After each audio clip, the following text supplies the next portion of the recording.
You know, the wall that's behind us is a wall of division and death, and it's my wall, and it's our wall. And many of our brothers and sisters from coffee growing regions are facing the reality of crossing through this wall or around this wall and risking their lives, and many people are dying.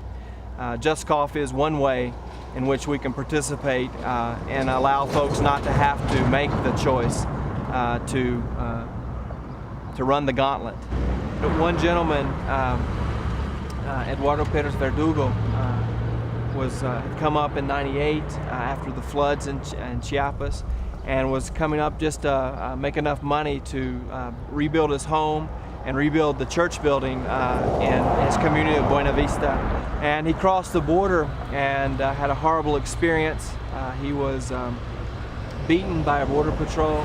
He was scraped and bruised, and he was brought back, and he said, "I would never do that again." And the phrase he said was, "Salir de nuestra tierra es sufrir." To leave our land is to suffer. And that kind of began the vision of Frontera Cristo, to say, how do we participate to alleviate suffering? The vision came out of the community. If we could only control our coffee, then we'd be able to stay on our land.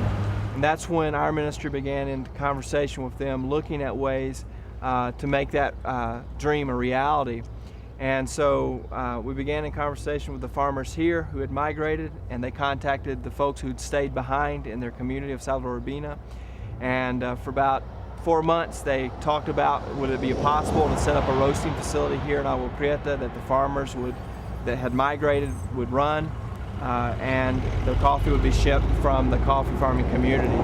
And they took this vision that's become Just Coffee to the board of Frontera Cristo in March of 2002. And the board of Frontera said, you know, this is the best idea we've seen in terms of ways of responding to root causes of immigration. And so the board of Frontera said, you know, we'll give a $20,000 loan so you can start up your roasting business, coffee business. And in May of 2002, a group of folks, myself included, drove down to Chiapas to meet with the farmers. And by November of 2002, they were roasting coffee here in Agua Prieta in the roasting facility. And since then, they've roasted somewhere over about 20 tons of coffee in the last year and a half. It's a positive solution because it provides for ways in which people can stay on their land. We who work in issues of migration often talk about the right of mobility, but we also believe that there should be a right of stability. And with Just Coffee, coffee is a huge commodity in the world, and yet the coffee farmers are receiving very little for that.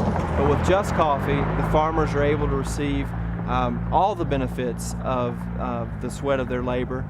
And so it also creates a direct relationship with consumers and producers and cultivators of coffee, so that the consumers in the U.S. don't have to buy coffee that is pushing people off the land, but they can buy coffee that they know is giving folks the opportunity to stay on the land. And so there's just relationships created between consumers and farmers and producers.